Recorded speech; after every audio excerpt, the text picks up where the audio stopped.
there's a world where Riddle might take this series. You told us that. Yeah. I think we're living in it right now. Yeah. Whilst I didn't outright predict it, Yeah. I did say before we kicked off things with Champ Select all the way at the start of the day, don't be surprised if Riddle win, because they're just simply as well. They are the kind of team that will just come to a series and just get down to business. They're hungry. Yes, and that's the crucial thing, right? We spoke about things like the clutch factor, Riddle. When you're in a situation, when it comes to the mentality side of things, when you are the underdog, there's no expectations on you. That's exactly what Don't Bannon said. Everybody was expecting XL to win this series.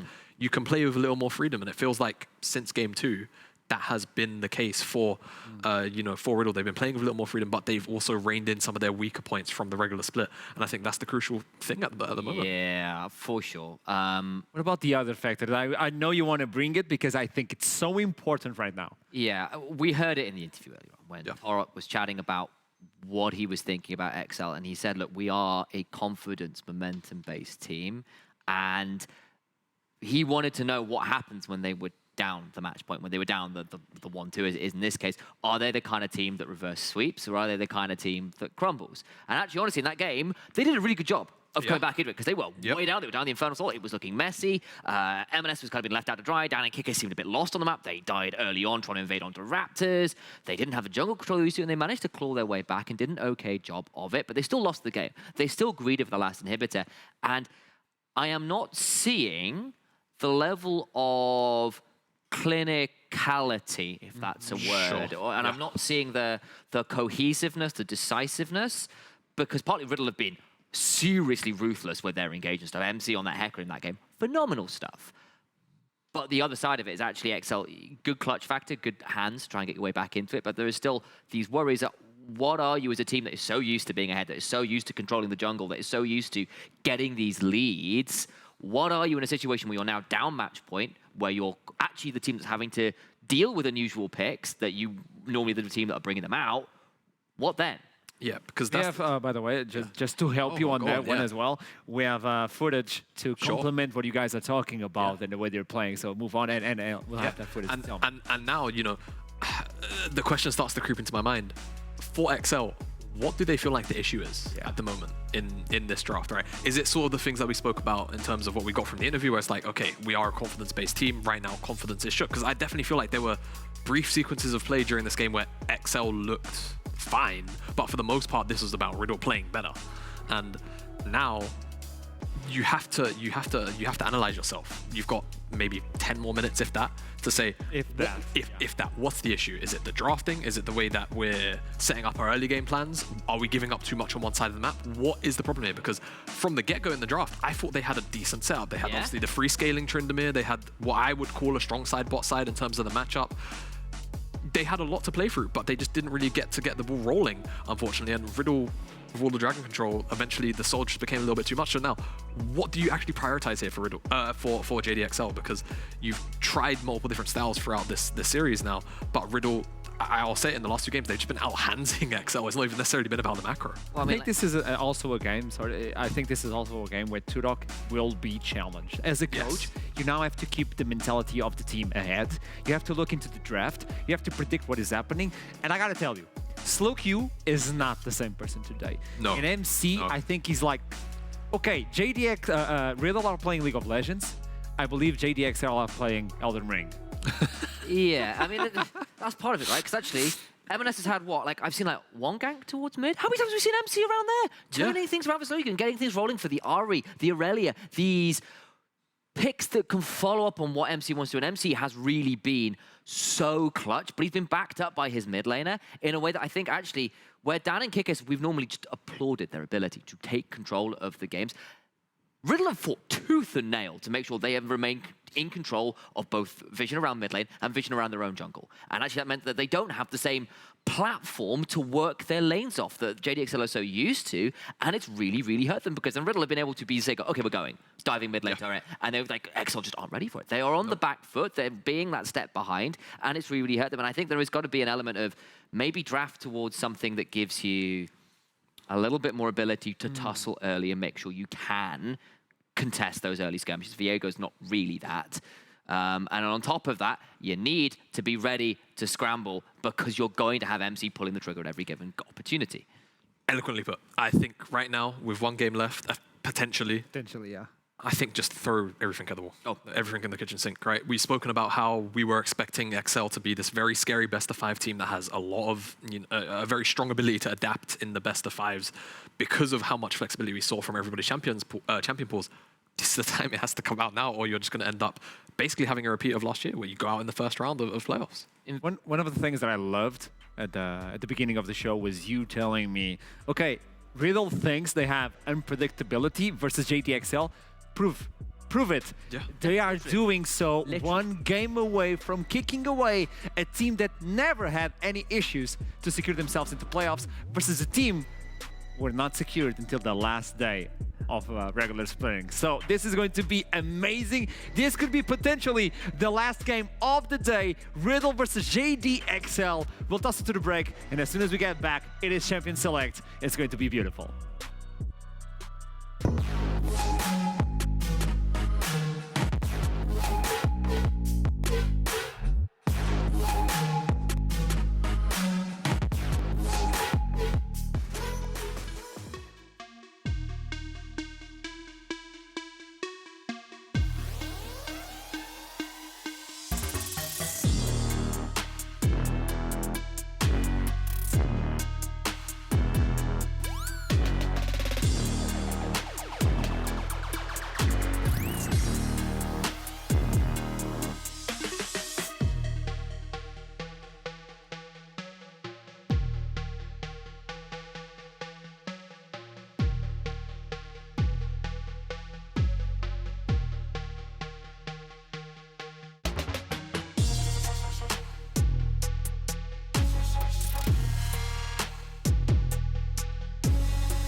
Welcome back to the desk with no time to lose. It is Champion Select for what could be the last game of the series. I'm going to say this constantly because this could actually be the last game. Okay, give me go buttons for Dan. Give me something that can brawl early. Give me more ways to make sure you have control of your river early on. My days. Stop MC getting these rolling because he has been trouble. Can you stop him, though? You draft priority in lanes, I think. You draft something for that, like you say, that obviously, you know, has a bit of a go button, but I think, importantly, it has to be able to skirmish in the early game. Jin Zhao. So, yeah, I think Jin Zhao's probably the pick I would look for here if I was JDXL, and then I'm drafting fully for priority here. And maybe MC and the rest of Riddle read into it and say, okay, maybe we go for something like the first pick on that. Yeah. But I want to see MC on something that, again, Triple jungle. 3 junglers. has a lot of tempo for one, but also is very capable of standing up to these kind of skirmishy junglers. But with so many jungle bans down, maybe they just lean on the Xin Zhao first pick. I don't think it's a terrible idea. Either you'd pick the Aphelios here, because then you get Jinx. Oh, the Jinx! The Jinx has slipped through. Jinx has been up, so they go to the Aphelios and get Jinx over to Zamalek, because you know that JDXL don't play through bot side, and Jinx on a weak side is definitely audible. I mean, Akali is an option. Akali is a flex both M&S and Cries. There's the Jin Zhao. Okay, I'm okay with that for JDXL in terms of you've gotten one of the critical solo lane picks you can flex plus down on the Jin Zhao. It is a bold call. Yes, I think bold is a polite way of putting it. But in fairness, like the Jinx might just get through here because you can leave it at this point to either the third pick because the Aphelios has gone through and it didn't get picked. They're feeling okay with this. Yeah, I mean, what do you do? I mean, sure, Lee Sin on MC, it makes the most sense now that Xin Zhao's off the table. I think he's looked more suspect on Lee Sin than this is the thing. I really think that the angle here was Xin Zhao first pick. We'll see whether or not. Agree. Yeah, I really think it had to be the move here. Let's see what the lock-in here actually is with the Lee Sin though, because you've already got the Aphelios. Do you just want to go for the fresh to have that safety? Do you want to go for a solo laner? You already see the Akali. Do you really want to blind your support? Loads of options still there. They're gonna go for the Gnar. Okay. We've seen it banned out, I think, every game today. At the very least, we've not seen it today since the first game. XL have always banned it away because they didn't want to give that up, and it was supposed to give easier options for Cries. But this way, it does leave potential oddities up for Nukes to find a good preferential matchup here. It has to be Jinx. It has to be the Jinx. We're going to have supports and likely, I'll call it mid laners, but of course the Akali is a flex, so we'll see how that goes. That's the solo lane still to be picked around. That's going to be the champion pool of supports being hit down. Oh my! Okay, I mean, you just banned Jinx Varus here, sure. Yeah. That's got to be a ban. That is. That's just saying they don't. I mean, Zamalek could then potentially go towards a Ziggs, but that just tells me they don't want to play through bot. They don't want to have the Jinx. They want to be able to force towards their solo lanes, and I think Riddle have read that the entire series long. They tried to make it work the first game and didn't quite make it work after that. But otherwise, Zamalek has been a point of attack for a lot of this series. That is genuinely one of the most mind-boggling draft decisions I think I've seen all year. And I mean that from the bottom of my heart. Well, that suggests they don't play Jinx. They don't play around it well. Sure, but it's just the strength of the champion. It doesn't matter if you're not going to play around it well. Eventually, Jinx will Jinx. That's the whole point of the champion. So, maybe like you called out... Do they want a Jin? Maybe. I mean, sure. It's a Zamalek special. Sure, but I mean... They're a fan, okay, fine. Because they've seen the Varus. Oh, they've seen the Varus 2 times. They just don't care anymore. I mean, this is the... Okay, Ezreal. Okay. So this is basically saying we want to weak side this. I mean, I agree. This is a weird option, but it basically means they hard want to focus through solo lanes. And in fairness, that has been XL's win condition the whole damn split. If you're going back to comfort, if you're going back to comfort play patterns, I get it. It's just concerning the global meta that is so antithetical. Okay. There's a lot of IQ here that I don't get it so far, but okay. If it works, it works. That's the important part. Considering who XL are, I understand. Yeah, it was available. You have to pick it. Okay. Goldberg is laughing at home now. You know it's happening. I think you don't threaten the Renata really with that pair. Goldberg might be upset that he's not on the desk right now to talk about the Renata. Yeah, I mean, again, so much dive already there from JDXL. Right, 3 of the 4 shown champions are likely going to be coming into us. Here though, yeah. I mean, sure you need AP, but you're always going to be able to find AP.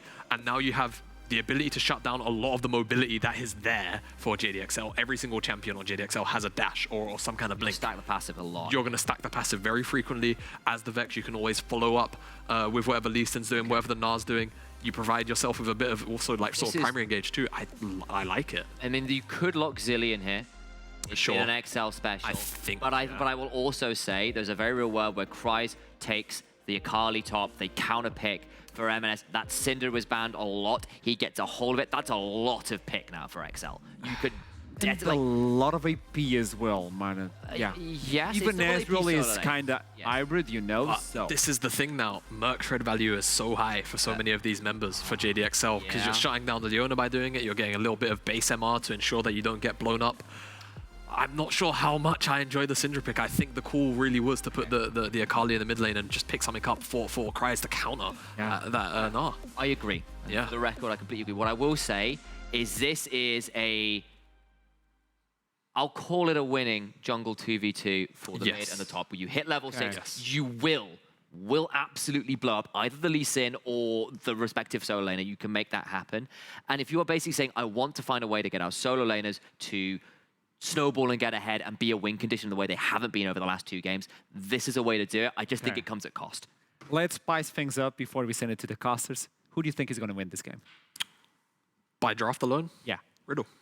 What about you? I'll go XL. I'll hold. All right. So things are awkward as we're going into what could probably be the last game of the day. Riddle versus JDXL. It's going to be spicy. It's going to be good. It's going to be with Trouble and Hiprain. It's going to be spicy indeed. Absolutely. And good.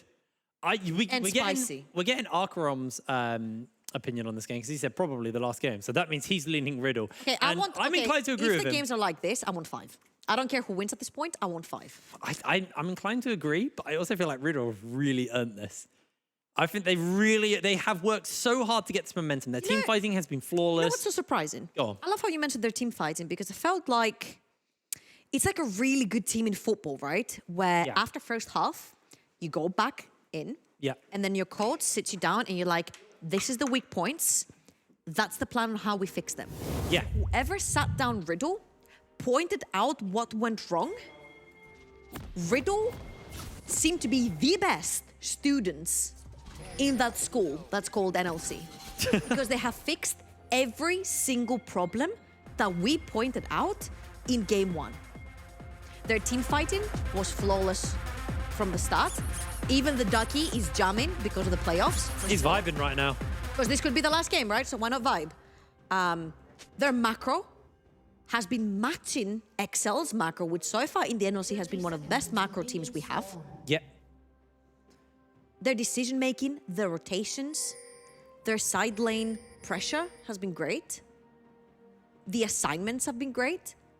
Basically everything that we condemned them for in game 1 has been thrown out the window. You know what? I condemn Riddle for looking lost in game 1. And now it's XL who have looked lost for the last 2 games. They just have not seemed to have a clear plan. Dan has felt semi-irrelevant, to be honest. He just hasn't really been able to have any impact on the map or in the team fight. I feel like we need to see Dan. Yes. We really need to see Dan because during the regular season, he was absolutely fire. Yeah. He would play the Trundle, he would play the Lee Sin, he'd be in your face, he'd be ganking you, he'd be invading you. And a lot can argue how also MNS is not blowing up like he does a lot of the games also in regular season. Yeah. But for that reason, we have to give props to MC and SlowQ because I feel like they've choked down all the aggression from MNS. No, you're completely right. M&S is just, again, also being a little bit irrelevant. I think the man on your screen right now, MC, has been the standout for me this series. He has really put the games, at least the early games, on his back and bought time and a space for his team to get into it. As Fatikan actually being thrown pretty low here. Nukes burning down to the Ignite, but is able to survive. Fatikan now going to turn a little bit more damage onto Kikis on the tail end of this trade. Has still got the red gun, so he's able to heal up. But Nuke's lost a lot of health Coming there. down though, Lucas coming down. He took red and he's sprinting it down. Riddle are not going to expect this because you don't usually skip all camps after red buff. They're waiting. Probably Hex Flash. There we go. Oh, they're going in. Nukes has the flash, but he's going to go down. First blood to Zamulek.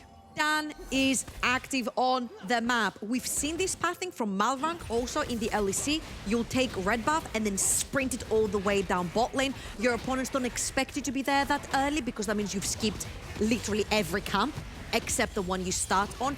Really good stuff. The fact that Zamulek and Kikis had blown up every single summoner on Nukes helped wonders, and then they actually capitalized on him. Now, MNS pushing in mid lane really hard, abusing Slowq.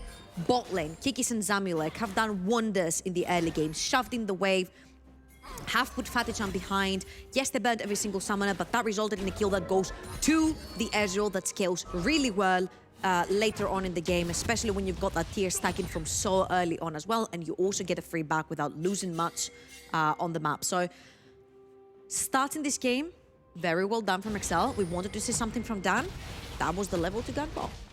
That definitely was, but MC has now picked himself up a massive tempo advantage over Dan off the back of that. So it's now on Dan to make sure that he either continues to keep this bot lane in a very comfortable position or does something with this.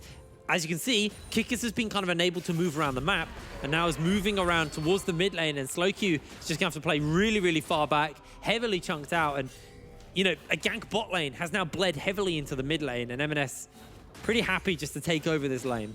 And I feel like this is maybe why they prioritized going for the Leona here, because I was mind blown as well. I see the Gnar, I'm like, you can insta-lock Aurelia, you can insta-lock Camille right there, you can insta-lock the Jinx even if you want to go for later on fights. But if you go for the Camille or the Aurelia, you stomp top lane, you put the Akali in the mid, and then you can go for something like Ezreal if the ADCs are banned, right? They went for the Ezreal nevertheless, but I feel like the mind and the thought process behind this thing is that, I think Initialize mentioned it on the desk, Kikis has not been seen on the map very much. We've seen nukes, but we haven't seen Kikis. Yes. And Kikis and Dan had been a duo that would roam around the map and create complete chaos, having M&S priority as well. Amazing ward there by Kex, by the way, just spotting out Dan, so Dan's not going to be able to find a cheeky gank onto Kex. He's our Odo Amne of the NLC. Yep. Weak side king. Definitely doing a good job on that one, as M&S not going to be under any threat. And now it's actually MC who's, while he's keeping up in the farm area and getting ahead that way, is actually struggling to find any real openings to get into this game. But, you know, it's very early. It was one very good gank as Slowq actually losing out pretty hard here. MC needs to be careful, forced to flash. MC looks for the kick forward, does land it, but Dan jumps in. They have forced him to flash out. Dan chases in forwards. Now Slowq with the personal space, gets the fear off, trying to find a little bit more additional damage. Can't flash in, gets himself the turnaround kill, and Dan secures another one in his pocket. That's a 2-for-1. The wave, I think, is going to be slow pushing towards Slowq, and there is no... Oh, the minions are so close. They're so close. 1, 2, 3. No, it had 3 caster minions for the side of for the red side.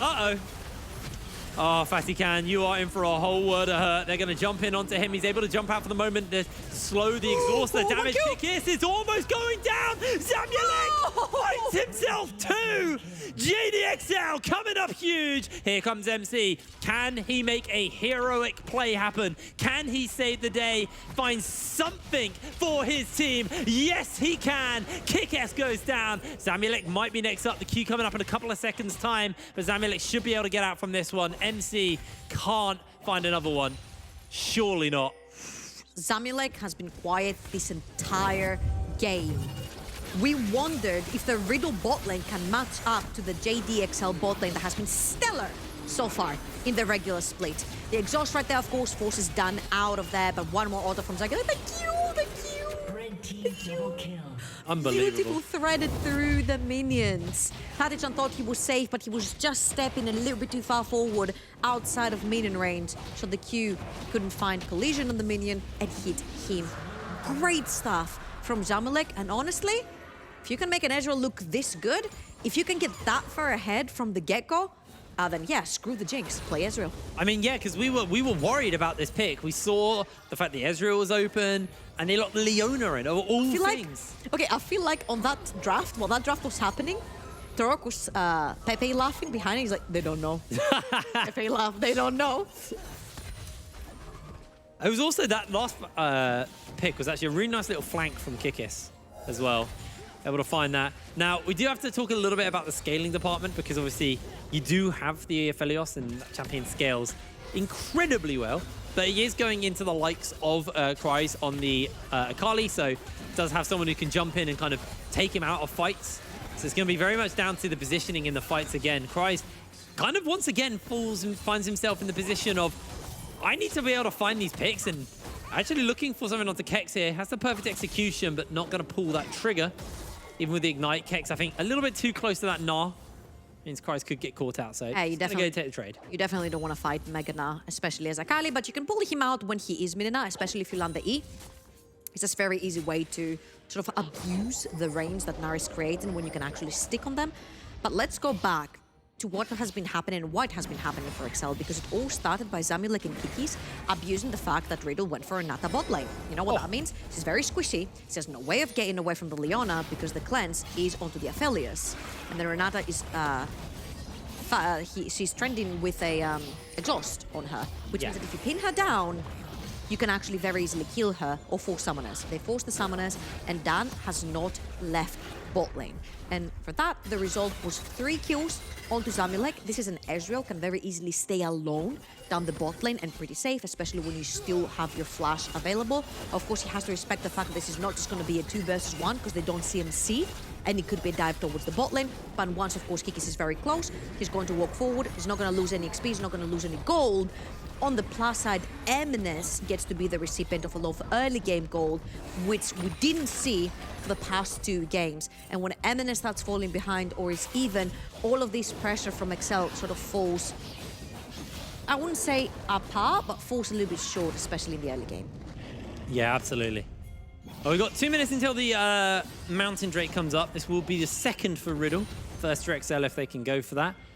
Just taking a quick look at the gold lead. XL have a absolutely gigantic gold lead. And this is the first time since game 1 where XL have been ahead pre-10 minutes. So a really nice pickup for them here. You can see where that gold is. 9,000 of it is currently sitting in the bot lane. And there's a pretty big lead in the mid as well. That kill and assist and just the farm lead that M&S has been able to pick up. Alongside with, I think, a couple of plates, 3 plates. So that'll probably be where a lot of that gold is. Yeah. And I'm just waiting to see what will happen when Riddle actually group for the very first time. Because slow queue on the Vex is going to be very instrumental on how these fights are going to play out. It's going to be the Fear into possibly a taunt from the Renata ultimate, into maybe MC finding a way into the backline, and dependent on what Fatichan is having on him in terms of guns at that point for the Moonlight Vigil. Now, why I think it's very important is to actually have your Na in these fights, because he is the person that's going to be standing at the front, and he's going to be your main initiator as well, of course, with the Mega Na being available to him. Due to the fact of him not having his teleport available, I don't think he's going to be able to join the fight at the next dragon in 1 minute, but XL have permanently been going towards the bottom of the map. Again, very mobile, very juicy targets. Uh-oh, Kryze might be in trouble here. I found him. Slam not into the wall, however, gets the boulder toss. Kex chases a little bit more. MC's coming in. They may just go for the dive. The ward hop over, and MC! That was crisp and clean. That was no questions asked right there, but Fatichan and Nukes, again, so squishy, all alone. Yeah, they're going to jump in. They got the Graviton to work with. The True Shot Barrage comes down. Nukes does throw out a little bit here. Has used his ultimate already. It looks like JDXL quite happy just with that, forcing the summoner spells out of Nukes. Going to be able to pick up at least 1 plate here for Zamulek on the Ezreal. But the resets are going to come in for Riddle. 20 seconds until that Dragon Spurt comes up. And they can look to spend people down if they want. Kex doesn't actually have teleport and is making his way towards the top side, interestingly enough. Renata is making me very upset. Not Nukes playing Renata, Renata in general. She's the worst karma, in my opinion. I know people love to watch Renata play, but right here, I feel like one of the moving gears from Riddle was Nukes, roaming the map, creating situations, hooking people, getting them in, stunning them, creating opportunities together with MC. And right here, they have been forced in a situation where Nukes has to perma-stay bot lane. He can't roam, he can't deep ward because he's playing a squishy champion. And when he doesn't have his flash available, he can't overstep his boundaries, which means a lot of this vision is not necessarily going to exist for Riddle to make these aggressive plays they have been playing, they have been making for the past 2 games. So I feel like it's sort of taking down the power of having a Lee Sin as well, because imagine a Nautilus roaming around with you, a Thresh roaming around with you, a Leona roaming around with you. It changes the dynamic of having that Lee Sin plus an engager. To me, what it feels like here is, you know, the teams almost swap sides in the way that their comps are put together. XL, this is a way easier team to execute. You land the solar flare, you got a bit of poke from Zamulek, you got MNES who's able to like burst and shade people out, you got the follow-up from Cries. You know, this team fight is very simplistic in how to pull those triggers and, you know, find those team fight wins. On the side of Riddle, this seems like a team that's way harder to pull off, and ease of execution was what lent very heavily into the power of Riddle's team fighting capabilities in the last 2 games, which they won. So I worry that Riddle will put themselves in a position where they've got a comp that they're going to struggle to play. Yeah, I love how you mentioned that, because don't get me wrong, Renata is absolutely fantastic when somebody's diving into you. What I'm seeing from XL is what you mentioned. You land the Scar of the Week, you land a bunch of poke with Ezreal, and then maybe you can have Akali diving in, maybe you can have a flank, maybe you can have Dan diving in together with Kikis, you know. But mainly you rely on taking people out of the fights by landing down the poke. Right here, you take them out of the river, you establish your vision, and this is what you can do later on with a bunch of Scar of the Weeks from MNS. You can throw down the ultimate and take somebody completely out of the fight. Same thing with Zamulek, so you don't necessarily have to all in with the XL composition, which means that the Renata is not necessarily going to be able to play full force when 5 members are diving into you. Slowq is seriously struggling mid lane as well, which is also a problem, as they have actually found Zamulek here, holding out on the shift. Gonna have to pull it now, jumping in, gets feared up, gets stunned up. They're trying to find a bit more damage onto Zamulek, but they can't finish up the kill. And just like that, Zamulek is out as the true shot barrage. Not gonna hit onto Slowq. You do burn both the summoners though from Zamulek. You burn the exhaust and you burn the flash. Yes, Ezreal is a very slippery target, but missing the 2 very crucial summoners might make it a little bit easier for MC to dive onto him, for Slowq to get onto him once the ultimate is back up and available, because the Vex ultimate is a pretty low cooldown. As you can see, Slowq just used Yeah, true. It's already halfway gone. Oh, Dan, let's be a little careful. Kex is in Mega Gnar. Starting Rift Herald up actually. MC with the backup of Kex should be able to pick this one up, and XL, you know, they've done well to get themselves ahead, but if Riddle can start to pick little things up like this, they can try and pull that gold lead back, pull themselves back into this game, because God knows they need it. Fatikan so behind on the Aphelios, well, so far behind the curve. He needs to get a whole bunch more gold before he really starts to take over these team fights. Oh, that sucks, man. Okay, he got his Galeforce. I was about to say, back in 15 minutes into the game and not having your mythic item kind of sucks when you're playing against an Ezreal that's going to be completing his second item of the game really, really soon. But at least you've got the Galeforce right now. You can sort of try to connect with somebody who's further away when you have the Vex diving in, MC diving in, Kex diving in. And try to create opportunities for your team. Now, don't get me wrong, I think Riddle's composition is not the easiest to play, especially when you're playing in so many sort of keeping you at arm's length scenarios, like the Scar of the Week from the Syndra, like the Zinzao ultimate, like Ezreal literally playing from his fountain and throwing Qs at you. And then the second somebody reaches the backline, this is where you also have the Leona. They've taken that 3-0 from the Ezreal as well, and they have completely converted it all over the map. I think Cries is going to actually get away from that one. That was a lot of action. We just missed out, although Nukes is hunting Cries down. Has a couple of people backing him up. Looks for a bit more damage here. Still holding out on that ultimate, and Fatikan actually finds a free kill there. Really nice little pick up onto your Aphelios. We were talking about how he needs this gold.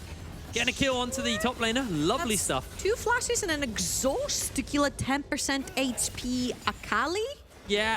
For next fight, I think this is going to be very crucial, because landing your Mega Gnar is going to be very important in 1 minute time when Kex is going to want to join the fight.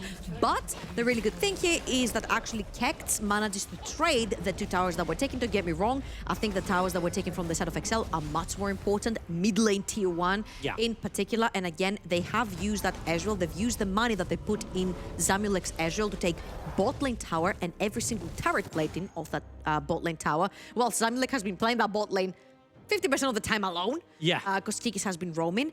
They've taken that Ezreal into the mid lane. They've taken that tower, and then they can use that 2-item power spike on the Ezreal with the Essence River to translate it into another dragon and start stacking them up. The nice little pick up onto that tower at least gives Kex a whole bunch of gold to work with. He's rotating towards the bot side of the map. But obviously, the teams want to be contesting for this next dragon. This will be the second one for whichever team gets it. And this series has just been blessed with Infernal Souls, Trouble. I'm just worried here because I'm like, who face checks? Who walks into Fog of War to put down vision? It is impossible. MC Yes. right now only has a Gold Drinker, and yes, it makes him tanky-ish together with the Hex Drinker, but once they pin you down with Leona and Scatter the Weeks, and you need all these spheres in the face from MNS, I don't think you're going to be tanky for way longer. Riddle are going to take the side route and let the Dragon go, give it to XL. Kex is just about 10 Mega Knight. I don't think XL want to take that fight. Graviton does land onto Cries, and they get a little bit of damage. Kex is actually about to gnaw out, so this could get real hairy. It's going to force XL just to back away for the moment. Scatter the Weak does just narrowly hit out onto MC. Kikis now needs to be careful. Take a whole bunch of damage here, and Riddle just want to keep this pressure up on the mid lane, but Zamulek and Kikis making their way over. MNES, the wave clear, has arrived as well. And Riddle not going to be able to find too much. As Fatikan able to Gale Force out from the Solar Flare. And Kex a long way from that Mega Gnar once again. So now XL have the inside track on the mid lane. And they can actually look to pressure onto this tier 2.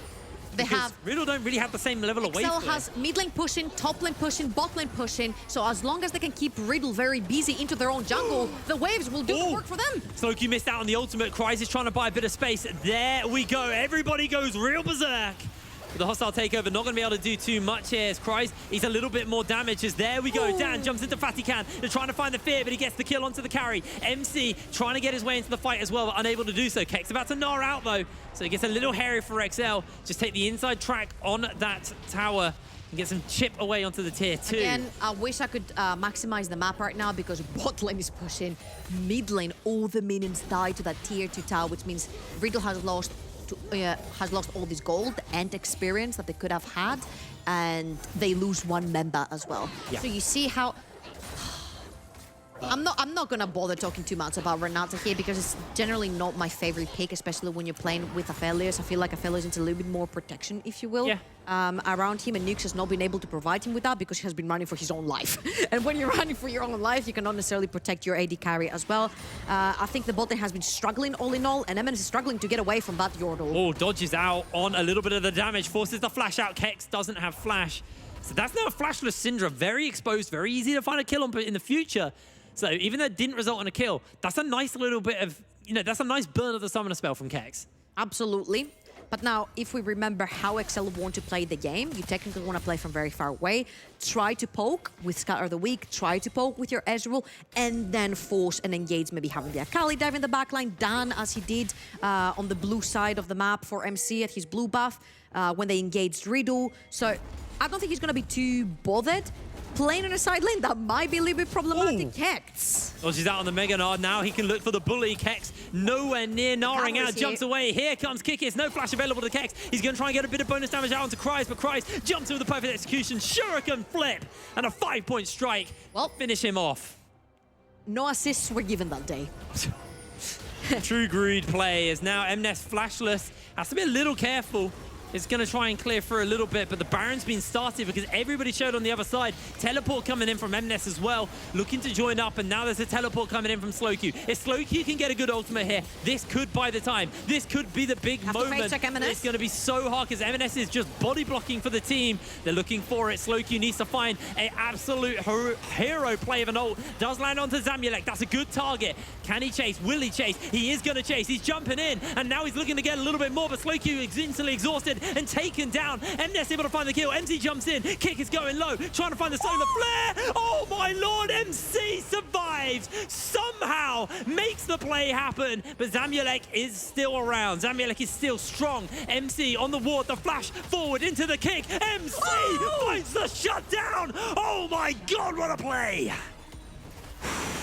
Let's breathe in for a second because so many things happened right there. You said how important it would be for Slowq to land that ultimate. He lands it on a correct target, but Zamulek very, very, very cleverly dashes away from his team when he has been targeted by the Vex ultimate. And I think that saved the entire fight, of course, when we get the replay right there. But all in all, it is going to be a 2-for-2 MC again with the reply kills. And look at here, I want you to look at Slowq, top side of the map, where the Vex is. He's going to land the ultimate onto Ezreal. Ezreal dashes away from his team, so no one else gets feared. MC on the other side of the map is actually chasing Kikis, and that W from the Renata keeps him alive.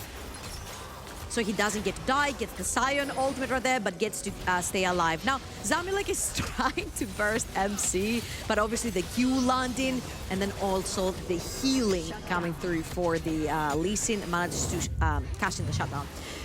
Absolutely. I don't think that shutdown is going to be too important right now, because definitely the carries of Riddle need a little bit of love, but if anyone could make do with this gold, it's gonna be MC. He's been absolutely instrumental in the last 2 wins of Riddle. Slowq got the fear charged up. Price is on the flank though. MC will be the one to spot him out with that pink ward. Slowq though still waiting in the wings. This Dragon will be sole point for the side of JDXL. Riddle wanting to equalize out on that score. Fatikan taking a little bit of damage. They're actually going to Gale Force forwards, catch him out with the Gravitum. He lands the Shuriken flip. I didn't see exactly who it hit, but probably not the ideal target. Dragon gets started up for a small moment. Fatichan has really good guns right here. He can play from distance with the sniper. He has the Infernum as well if he needs to use the Moonlight Vigil. Ooh, there we go. A little bit of damage from the Q. Great scatter the weak! Kex! What a play! The Wombo combo is alive! Into the Solar Flare though, but here we go. The fight is on, and Riddle are running away with it as Kryze finds himself 2 kills, but he's taken out like that, and just on a turn on a dime, Riddle lose the fight. They look like they had the win. They look like they had the start, and Nukes is going to lose his life. It is only Kex who's alive as the true shot barrage chips through his health. Kikis trying to find a little bit of time onto this Gnar, but he's not going to give it over. That fight went so right and then so wrong so fast, Trouble. If there ever was a dreamy Wombo combo situation where you're like, holy, I couldn't take a breath looking at this, that was that one. Kex finds the perfect Mega Gnar into the perfect Vex ult, into the perfect Inferno Moonlight Vigil. It was mind-blowing. We get to see it one more time. Look at Kex bar. He goes in with the Mega Gnar, stands 3 members right there.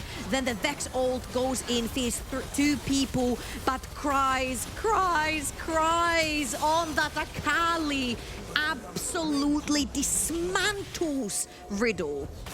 That was awful. They got absolutely slapped. And then Nukes loses his life to Zamilek as well. And it's only Kex who survives. Just the worst case scenario for Riddle in that Dragon Pit. And now 1 off Infernal Soul. Last game, we thought for that Infernal Soul was going to be it. And it wasn't. They did still win, but it wasn't.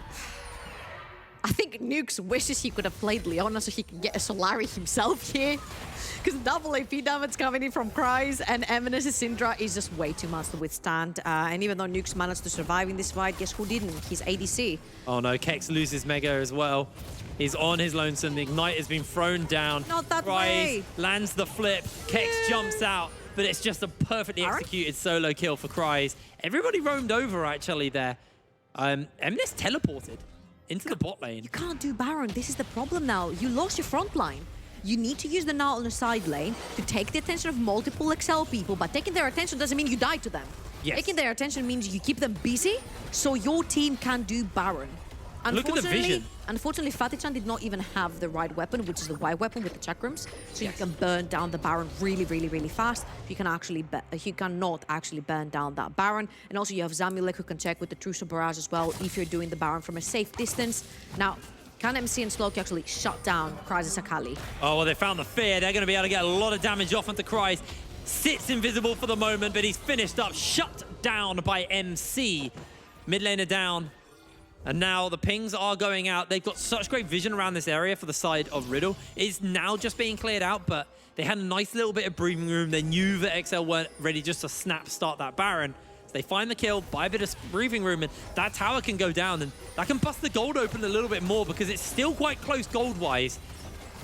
Riddle need every little dime they can get their hands onto. The second they see Eminence on the top side of the map, they're going to take complete control of the mid lane as well and push down that tower because they know they're playing 4 versus 3. And if they need it, Eminence doesn't have TP, but Slowq does to assist them. So they're going to take 2 towers in terms of 1 from the side of XL and 1 kill. This is a very advantageous trade for the side of Riddle. And again, we're seeing the same story we've been seeing the entire series. When Riddle is doing well, it is MC and it is Slowq pairing up. Keck -1. Yes, absolutely. Although this definitely has been a weaker game from Slowcube than the rest of the games we've seen He's today. playing Vex. He is playing Vex, yes, to be fair.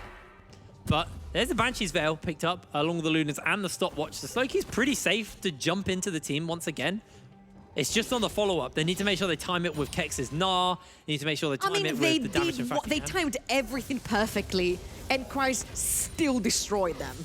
I'm having my doubts. I agree with you on the Efrain. Renata. I agree with you. I just think the Renata was the big problem. If that was any other support, I think that fight would have just been a complete whitewash. Like, imagine if that was a Nautilus. I think Nautilus was banned, but a Braum has been amazing in that situation. You know, there's so many kind of these engaged supports, like a Rakan. Could you imagine a Rakan in that situation? Braum versus Unleashed Power? Scar of the Week? Ezreal? Yeah, true, true. Okay, we're not gonna do the draft for them. Renata has to work because Riddle wanna close it right here. Oh, they get instantly bought back out, but there's the fear onto Cryz. Cryz dodges away on the kick, though, as here's the Solar Flare. Fatican able to dodge away with the Gale Force. Hostile takeover. Not going to hit Dan.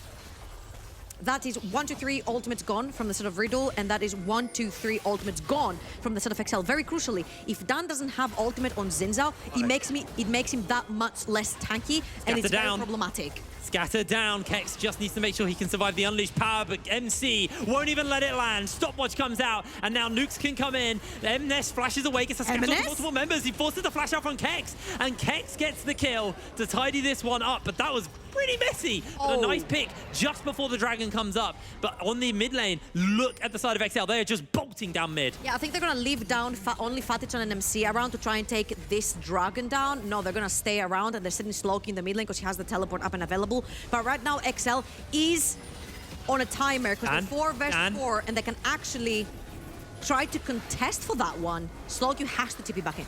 Yeah, it's just done a little bit of work to do with the wave. Teleporting in. This should be the dragon picked up for the side of Riddle. They actually get the speed off. They're looking to chase. Amulek slowed down by the Q. Forces a lot of damage out onto Kex. But here comes Fatican. Forces the Zhonya's out. Cryz jumps in. Finds an execution. Solar Flare hits no one as Cryz slides straight back out. He's going to get punished. They find the kill. Ultimate goes a little bit wide by Slowcube. Zamulek shifts away to safety. They continue the chase though. MC looking for the kick. Misses out. XL. TP from MNS behind them. Alive, but here comes MNS on the flank. Looking to find that opportunity. Big scatter of the week. Could save the day for the team. Misses it, and that should just be it though. Riddle though are pinned in a pretty rough position. They're trying to see if they can find the kill. Kickers jumps in. They get a little bit more damage off, but look at the side of Fatican, untouched for the moment. Everybody goes berserk. It's a hostile takeover. Slowkey flashes away from Dan. The Unleashed Power doesn't finish up Fatican. Fatican's able to dodge away. They've almost got that true shot barrage back up. It's coming in, goes through the goalpost, misses out as Dan flashes away. A whole bunch of damage coming out from Fatican, and Riddle are just trying to get out. They lose Nukes. MC, Slowcube trying to jump away. Here comes the teleport though. Here comes the backup. The cavalry is here. Kex has joined into the fray, and XL are continuing to chase onto Fatican, who is healed back up to full health. MNES can't go any further. That was the longest fight I think I've ever casted.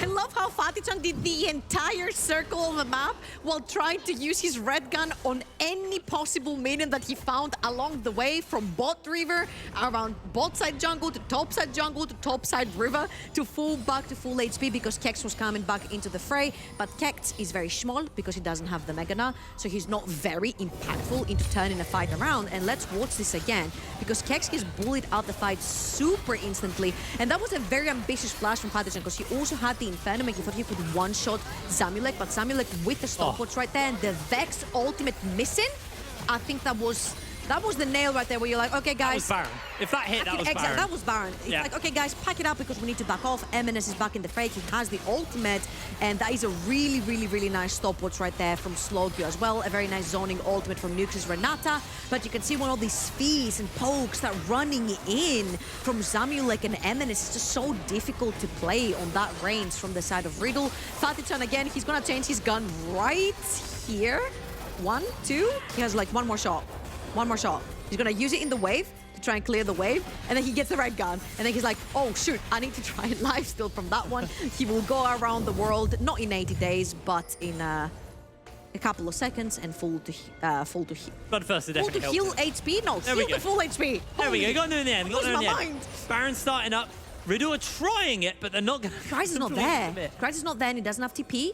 Remember, Cryz is a very important member for XL to have around. Oh, he's going the long way around. Oh, he's on the flank. He's on the flag. There's no flash on the Aphelios. They're looking for him. They do spot him out, though. MC around with the kick.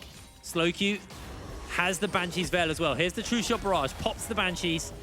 And XL actually just have the inside track on the mid lane. Kryze is going to pop this Blast Cone as well to make sure they can't just use that. And this tower may just pull us an inhibitor tower. Might be the inhibitor if they hang around, but Kex is about to gnaw out. This is his moment. He has to make this work. It's only Kikis though. Everybody else is scattered. Kex is going to chase for more. They knock him into the wall. They take down the support. That's the engaged dead for the moment. And it just looks like Riddle are happy to pick that one up and walk away for the moment. Zamulek continuing to find a little bit of poke over the walls as Kryze is going to catch the minion wave. XL, are they going to contest further? I feel like XL can play this. I feel like XL can play this. Kryze can go to the top side of the map, push that wave out, and then TP back in. But they don't think they have enough time to do this, so they're going to sacrifice top lane, inhibitor tower, and go for that Baron, so they have no vision. Look at Slowq. Slowq is going to be the big one here, trying to stop on the flank with that big ultimate, with that big fear. Zamulek takes so much damage. Kex eats the Shuriken flip, the True Shot Barrage. MC's chunked out pretty heavily. Great scatter the weak. He's on mega. MNES. They've got members coming up, and everybody's back on the map. Dan trying to make the hero, waiting it out for a little bit longer. Catches them out. He goes berserk. Kex bots the back. Dragon secured. Baron secured. XL will lose their jungler, and Riddle secure Baron Nashor. I can't believe it. I can't believe it. I can't believe it that we're having yet another one. Yet another one. This is a game that's been back and forth. Not the entire game. The entire series has been back and forth. Just to remind the stakes right now, if XL lose this, they're out. It's done. There is no more NLC Spring Split for them. No chance of making it to EU Masters. And no chance of making another miracle run for themselves. XL have gone from one of the top teams, one of the teams we had the highest expectations for, to being potentially out in the first round of playoffs. And Riddle, the last team to qualify, the team nobody expected, they can catch Kikis are going here. This is really toe-to-toe bad. with them, and Kikis has been caught alone. Like you said, this is awful. This is terrible for them. If they lose their support, Kikis is the engage for the side of XL. Dragon secured, both teams on soul point, and Kikis is running to the wind, but he has nowhere to go. He has no one to save him, and Slowq can continue to chase in. Ult? He may have to do it. Slowq, I think, wanting to hold that ultimate is here comes MC. So at least someone's getting the kill. I think this is a lot of wasted time off of the Baron that Riddle are holding. True, I'll give you that. And Kryze is flanking Fatichan and Nukes. It's a very squishy bot lane that could get stomped by this Akali. Oh, here we go. Akali's jumping in. Fatikan gets a massive shield off. The fear's going to get blocked out for the moment. That's the end of Fatikan. Slowq trying to find the kill. Able to get it. That's going to be the end of MNS. Dan now trying to kill him. Nukes has his back, though, to make sure that Dan won't get the kill. He's got the Guardian Angel. Slowq got the fear back up. Shields on from Nukes. And now Dan looking to kill him. Nukes is going to kite him away for the moment, but Slowq looks for the fear. The personal space is huge. The resurrection from the GA is here. And in comes MC, the main character for Riddle. Finds the kick, and Slowq will slowly take Dan down. The resets from the Baron's coming in. Baron may be wasted, but Riddle have pulled themselves back in well and truly. Gold is dead even trouble. Honestly, if you're XL, you take this. You take this because since you threw that fight and Riddle took Baron, we had Kikis being chased over inside their jungle. It took so long. A beautiful flank from Kryze to delay the Baron push even further. And what have really Riddle gotten from this Baron? Nothing. They haven't gotten a single tower from this Baron, and that was a beautiful flank right there from Kryze. Absolutely assassinates Fatichan together with MNS. Clutch stopwards on that Vex ultimate, because had that hit, he was gonna be dead way before he actually was. And maybe Akali as well, because the range could reach Kryze as well. But of course, it's a back and forth right here. Slowq that personal space are going to... Listen, every Yordle needs their personal space, especially this one. Such a good shield. It caught him mid-dash and saved Nukes' life. Riddle, honestly, have seriously impressed me with their team fighting. They are playing incredibly smart. They're playing incredibly cohesively. And we criticized them for having a hard-to-execute teamfight team. Can I make an overstatement? And they're working it work. Go. I feel like Slowq has shadowed MNS. MNS has been the player to watch for the entire You mean overshadowed? Overshadowed, yes. Sorry, yeah. I was overshadowed like, MNS. I don't want to say shadowing him right now. No, yes, overshadowed, yeah, definitely. correct. I 100% agree with you. Slowq has looked absolutely incredible. He's been activated in playoffs. He's been absolutely activated in playoffs. MNS, we had high expectations for. We really did. He's been the mid laner to watch, like you were saying, Trouble, but it's been a rough playoffs for them. And remember, this XL is an XL who we haven't seen play a best of series. So expectations are on them. This is a very storied organization. And we were hoping to see more of that version of XL we've seen so many times before. But they are struggling in this best of. They are being tested. They are being pushed. And Riddle, with the gold lead of 100, are looking to try and take this series. They are looking to try and take this series. Gold is almost irrelevant at this point because of the items. People are closing in on finishing their builds. All right, this is gonna come down to the next objectives, and they spawn at the exact same time. 1 minute, 30 seconds minus a few. The Infernal Dragon will mean soul for either of these teams, whichever one can actually secure it.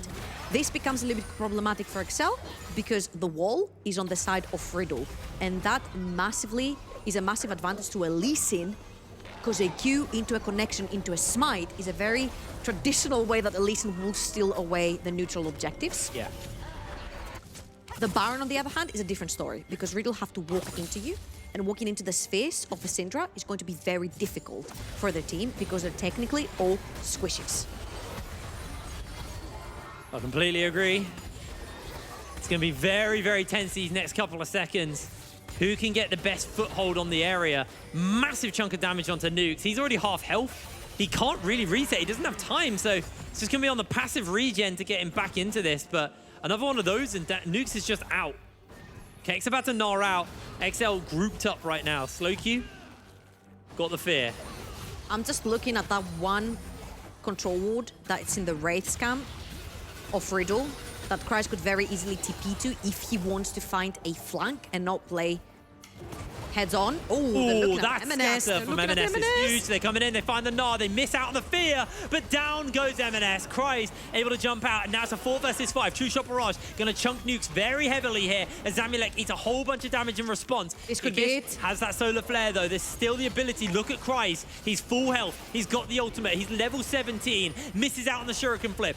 This is soul for whatever team can get it. And Riddle are trying to zone Cries away. Kickers jumps in for the kill. Kickers is going to lose his life, and just like that, XL lose another 2.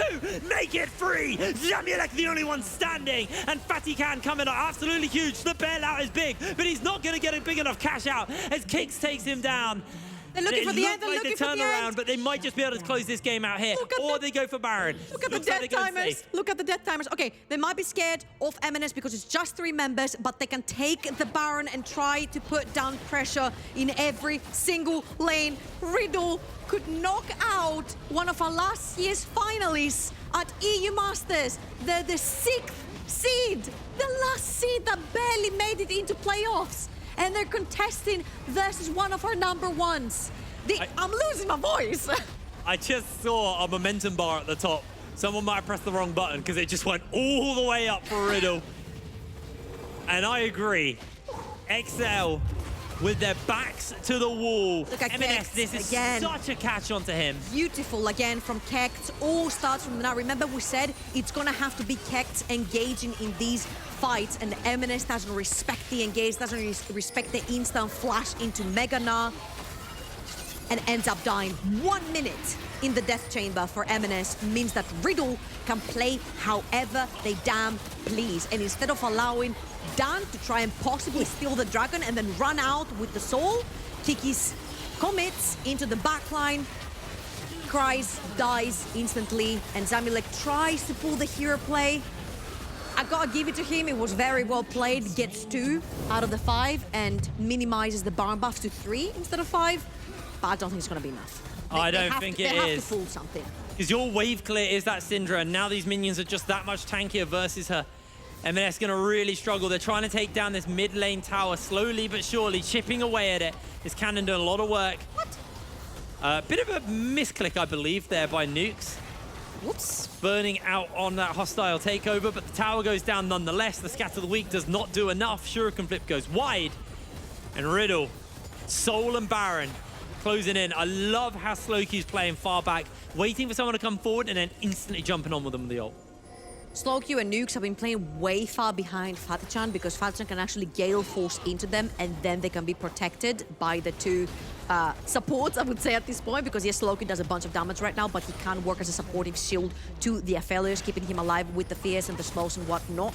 I think this might be where XL want to put their final stand, but the Megana is not going to make it easy for them. You need to wait until Kex is Minina to try and pull something, pull and engage. You see Slowq in the mid, try to make something happen on the bot. Look at the raids bar. Kex is going to go into Mini now. Might be the time to pull an ace up your sleeve. It's their one and only hope. Slowq's keeping the minions on the inhibitor in the mid lane. That's getting very quickly chipped away at, while this tower is as well. 2 minions now to get buffed up by Slowq. The inhibitor goes down in the mid lane. There's a big wave someone needs to go deal with, and that cannon gonna finish up the next inhib. Slowq continues to shove waves in and force people over. The scatter the weak by MNES only lands onto a couple of members, and here we go. Healed up for the moment. Tries to get onto Slowq, unable to do so. Inhibitor number 2 is gonna go down. Fatikan eats the slow from the solar flare, but not the kill. In comes Kex. He gets the stun onto Kikis. Kikis, low HP, but he's able to survive for the moment. They're not gonna chase for more. Inhibitor goes down. Riddle might be looking to knock XL out here. The team who everybody had such high expectations on are about to be knocked out.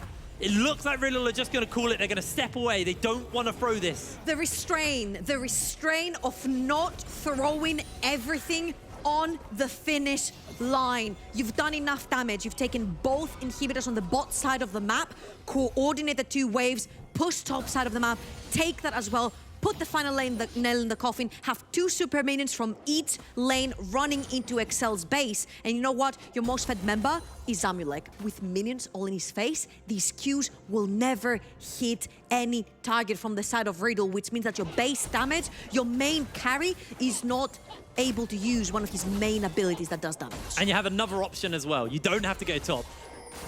Elder sporting a 1:40 as well, so they can play it slow, they can wait it out. The minions are going to do him a lot of good here, but I think, like you said, with the amount of minions, it just makes it so hard for Zamulek to actually be relevant on the Ezreal. Looks like they're sending a couple of members towards the top side. 2 Yordles.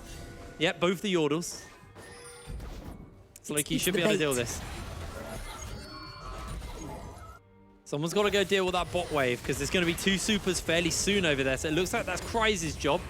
Fatikan's just going to catch this mid-wave, full build, and crucially, Fatikan has now got the Guardian Angel, so Kryze needs to one-shot him twice to actually be able to do much here. And they're actually teleporting in Slowq, so this might just be that final shove. They spent the gold, they've refreshed all of their resources, got the pots ticking. They might just want to run it down mid lane. They can wait for the bot lane wave to push together. They can run it down mid lane, or 45 seconds for the Elder Dragon.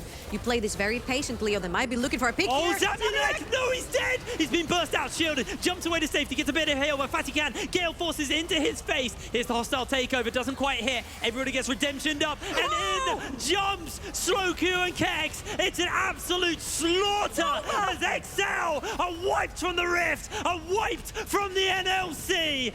Riddle have done it, the upset of the season, as our academy team in XL in the playoffs have been taken out. Riddle put on an absolute showcase in this best of 3-1 to Riddle. Woo! That was incredible. Rock said in his interview, I heard Nuke say something of, please, we hope XL doesn't pick us. You know what? XL hoped you didn't play them. It was the Uno reverse. That was amazing. That was absolutely amazing. That's our 6th seed. We haven't even seen the best of the best play, technically our 1st and 2nd seed. I'm absolutely flabbergasted right now. Absolutely flabbergasted. Will you master slots? I don't know, man. I'm just saying.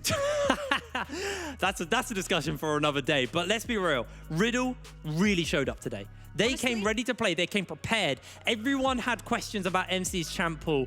It didn't matter. He had enough champions. And that final game, you noted it to me while we were watching Champ Select, 3 jungle bans in phase 1. 3.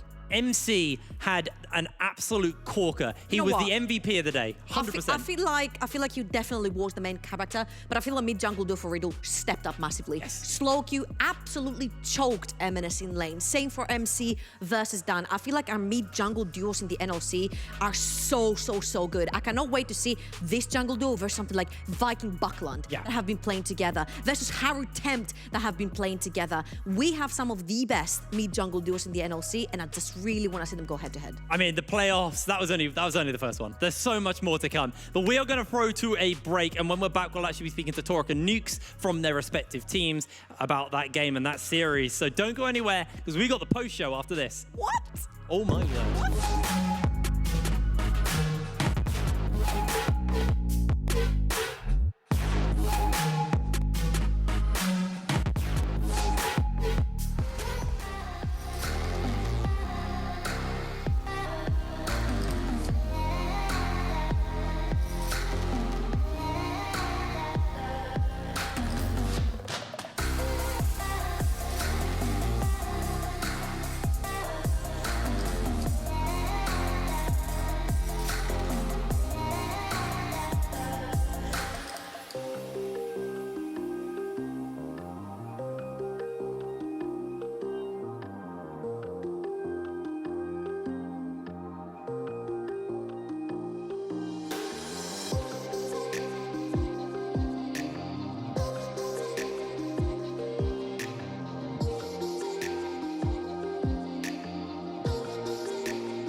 Welcome back to the Northern League of Legends Championship. First day of playoffs, and we are already completely mind blown away for what happened. It is a 3-1 in favor of Riddle.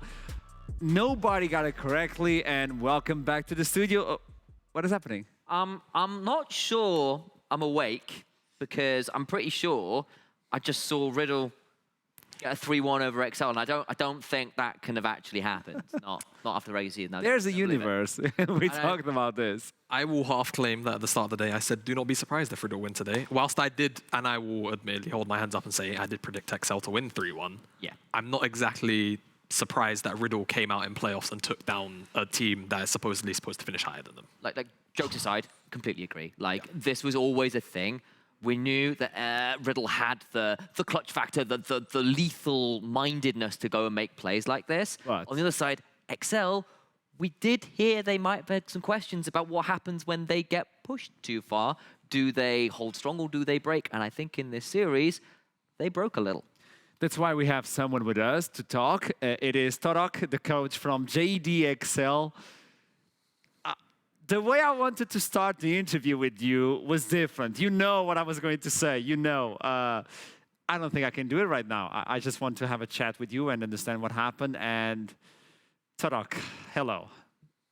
Hi, great to be here. It's one of the first times that I know a smile will be hard to pull off. And can you tell me anything about what happened, like to begin with? I think this will be one of my hardest interviews to take, right? I think you knew that as well. Obviously today things didn't come to plan for us, and I'm incredibly sad about the result. Obviously I feel we are a team that has great ability and actually a lot of potential to potentially grow together, potentially go to E-Masters together, and that was cut short today, right? It's naturally not any result that we expected, and I believe that we had the ability to go a lot further than this, yet at the end of the day I think Riddle played absolutely fantastic today, and I couldn't be happier to be beaten by a team that really came out with everything they had in order to beat us.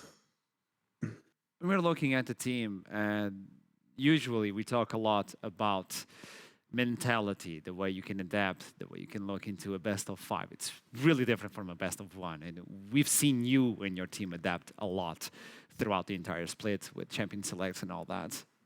Do you think the mentality was affected after the first defeat versus Riddle, like the first game you guys lost in the series? I think so. You never know how a team's going to react when it comes to playing best of 5s, and I think it showed today that we didn't manage to reach our same potential that we potentially have in best of 1s and as a team in the best of 5 series. I think after the first loss, it was incredibly difficult for us to bounce back as a team. I think we managed to pull together in game 4, and I think we showed some of that JDXL spark that I know we have. But of course, it really became a difficult series when you're fighting back from 2-1 down, right? I did believe that we could have won that last game in game 4. I think we made the right adaptations in order to come through in this series. But I mean, it's League of Legends, right? Every team starts off at even, and even if we get ahead, that doesn't mean you're going to win the game, right? One last question from me, because I know you want to make a question as well. Yeah. For me, and this has got to be the hardest question that I have to ask for you, dude. You know I love you. I'm gonna put it out there. I really like you, man. And the thing is, when I talk with you, you told me in the interview that the way JDXL play is to skill check the enemy. You guys have been ruthless the entire split. You guys have been on the throat of the enemies non-stop. But today, as soon as Riddle put the pedal to the metal, it feels like the team was afraid of fighting them head on.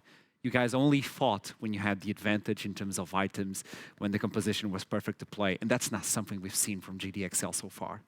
Do you think the team crumbled in fear of what Riddle was bringing? Was this something that you told them? What happened to the courage that we saw throughout the entire split for JDXL? I think in game 1, we came in with our usual mentality. We came in ready to fight, and we came in ready to take the series. Unfortunately, as the day went on, naturally, I think Riddle found some really crucial breakpoints at the beginning of game 1, getting like the kill on Minsu. Eminez started things off. Working forward from there, playing like a really aggressive game, and I think it was really beautiful to see how aggressively MC was playing jungle in game 2. I think it managed to shut down what we usually like to do in our game, and that's really impressive, right? I think Riddle came in and really showed us just how strong of a team they can be. Of course, I'd like to think that on our day we can fight back and skill check them, because I've seen us do it versus every single team in the NLC and across in Europe as well, right? So it's not a case of maybe not being able to do it versus Riddle, but maybe not being able to do it today. In this moment, I think we weren't able to pull together as a team and bring that spark that I know we all have. And I think we got so close in game 4 to reigniting that fire, but of course wasn't enough in the end.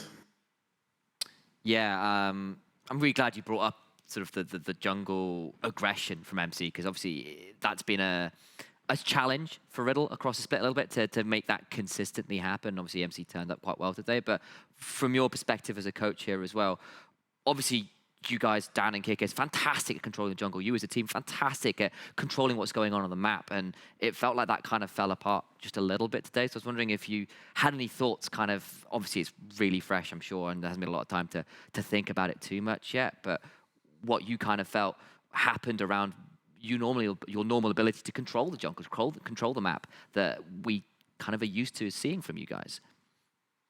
Yeah, absolutely. I think the way that Riddle managed to play around our usual win conditions and how we like to play the game was really impressive, and they managed to be a step ahead of us in games 2-3. I think potentially in 4 it was dicey, but games 2 and 3 absolutely they took it away, and full credit to them. Right, like you've got to respect when a team plays great League of Legends, and it's not about I think XL falling here, but more so about how well Riddle managed to play today, because at the end of the day, this is a team that's now going to go in and compete with Veneer or Dusty, right? And whilst we didn't manage to necessarily play our game or play our jungle control, make sure we're actually able to asphyxiate teams out of the game is what we like to try and do, right? The flip side is it was actually done to us by Riddle. And I think that's something that they did incredibly well. And I think MC, Slowq, Nukes, obviously the 3 core people in that should be really happy with what they've managed to produce today. That is one of the best answers I've ever heard. The idea that, it was not JDXL slipping alone, it was Riddle just stepping up today. Torak, thank you so much for the interview. It takes a lot to be here, man, and I wish you the best. I know your future is going to be bright, and we'll see each other soon. Thank you so much. Thank you. Can I say one more thing, please? Obviously, yeah. Obviously, the XL split came to an end here, and this is not the way I wanted it to go for anyone on this roster. I think they're all incredibly talented, and I hope for all the people who were supporting us this split that they also believed in the XL dream as well. What I will say is I just want to thank all the fans who were tuning in to every single JDXL game, to all the people who supported me personally, and maybe some of the things we were trying to do in breaking the meta and showing like an entirely new style of League of Legends. I know we didn't fully make it a reality, and we won't be able to represent that, for the NLC in the EU stage.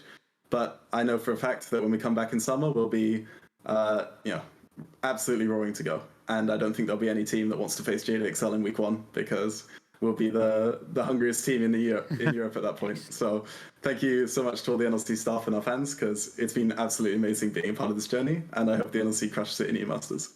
You're still our LS. That's what I'm going to say. Yeah. Torak. Thank you so much, man. Thank you, guys. Have a great rest of the day.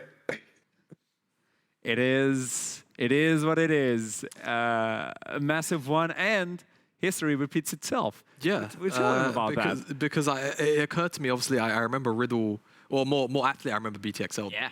In summer, they dropped out in the first round. I went and looked back at who it was, because I couldn't remember whether it was Nordavind or whether the brackets were the opposite way around.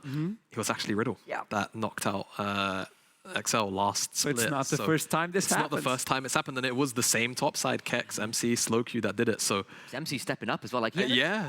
It turns online in those series. There's someone that belonged to that team, Nukes. I think Nukes was on that team, and I think Nukes is also with us. Hello. Hello. Welcome to the post show for the winners interview versus JDXL. Tell me something, Nukes. At the beginning of the day, did you believe it was going to end this way? I mean, I still like. I'm a math guy, and I was like, okay, they best of 1, they probably have like 70% chance of winning, and best of 5, they have like 84. I was like, okay, it's not good, but we still have a chance.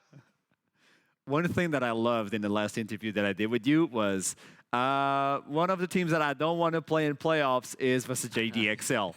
And they picked you. What was the feeling when you saw them pick Riddle? Well, at first it was like, oh fuck, but I mean, like we just get it over with quickly. Like we go home or we beat one of the best teams, and I mean I hope what they said is true, that they are the best team. So if we can beat the best team, we can beat everyone. the team was hungry for action, and I don't know if you can 100% say that MC was MC. I don't know what happened with MC today. Who was making the calls for the aggression? I mean, I would say it depends on what champ we played. Like last game, Sloki was calling a lot on Vex, and then MC was calling when he had engaged, and I was calling when I had. So it depends on the champions that we have. So like, if someone has engaged champs, they just do their job. So obviously you were saying a few choice words came to your mind when you realized initially you were going to be playing against JDXL, this team that people were kind of expecting to be near towards the top 2. But after you get that win in game 2 and you do it in such a fashion with the Rumble jungle and the turnaround ganks and the Shen top and all these kind of like slightly spicy bits coming out from you, were you starting to believe at that point? When did it become clear that actually you guys had the edge in this matchup, that you seemed to be on a roll today? Yeah, I would say second game, like when I saw, I mean, I consider like enemy team, they had 2 players from LEC, and I think MNS is really good. And usually I think like enemy top had more farm than our top. But second game I saw farm was even or Kex was ahead and MNS was just dying. I was like, okay, we got this. Okay, I have a 2-part question to see if I can get a tradition out of this. Okay. Nukes, okay, next match it will be Dusty versus Vanir. Who do you think is going to win? I haven't thought about it. I mean, we had trouble against Dusty, but against Vanir, brother Quickset was running it down against us. So I don't know if he's going to help Dusty like that, but I mean, I think Dusty should win. So let's make a tradition out of this. Which is the team that you don't want to play against? Because maybe you can get it right again. Yes, I see. You played and you win, and we do this until the end of the playoffs. So which is the team that you don't want to play against? I mean, I want to play against Dusty, so I'm just going to say I don't want to play against Vanir. Okay, let's see what happens. Okay. Maybe we can get a tradition moving on from now on. like it. And you guys go into the end of playoffs and you go to your Masters. Nukes, congratulations. I got to say, it was an amazing series. Nobody expected that. And you guys performed so well. I want to see what you guys are going to bring next game. Do you have any words before we wrap up the interview?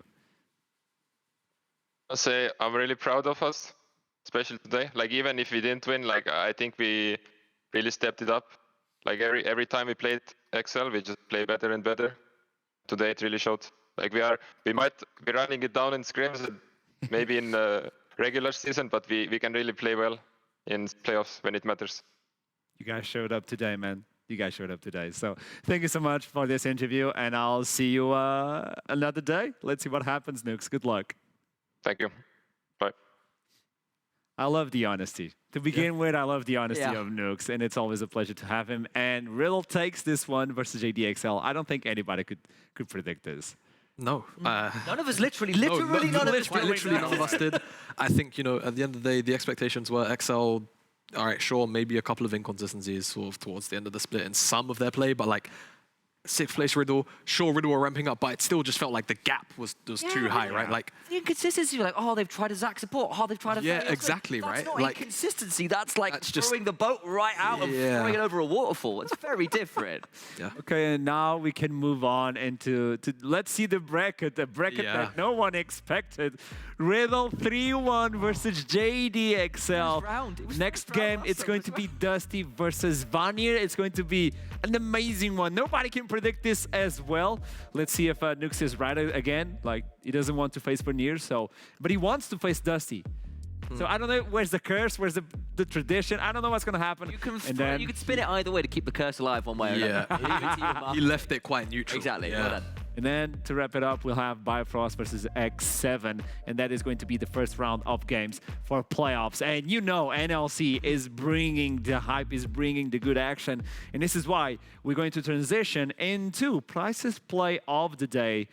And this is when we get to see the most beautiful play of the day, the one that actually took away our hearts. I don't know if you guys have any of those. I have a couple thoughts. Really fast before we play it then. I think it's going to be one of the ones from game 2 because I think the Rumble Aurelia combos were just beautiful. It was gorgeous. It's going to be a Kexel in game 4. fair. Okay. I don't know which one, but it's going to be one of I them. don't know like which one it is. It's by Maestro, so let's see what happens in this play for the Price's play of the day. Let's see it.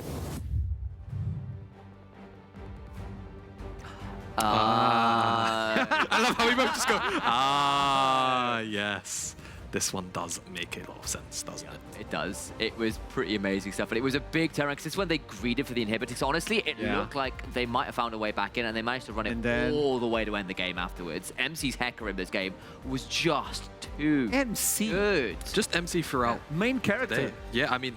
So the entire split, the regular split was like it's the training arc. It's the training arc. Yeah. There are just some players, and we say this in like obviously clutch in terms of individual moments, but there are some players who will just clutch in terms of scenarios like playoffs, like finals, like big series like this. And MC is guaranteed one of those players. You look at him across his career and what he does in playoffs is just unreal. It's the reason why we keep bringing him up even when the numbers in the regular season are a bit bad. You look at people like Perks, like Bjergsen, like a lot of those big ticket players, they turn up when the chips are down, when it's important, and MC today absolutely smashed it.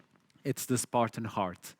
Never give up, never surrender. This is how you want to get a Pantheon jungle, isn't it? You know it. It's not a good pick though, but you know it. Obviously, we're going to wrap it up today. Riddle versus JDXL. They take the W 3-1. Nobody could have said or thought about this, but this is what makes NLC really interesting and one of the best, if not the best, ARL in Europe. We'll wrap it up for today, and I'll see you soon on Wednesday.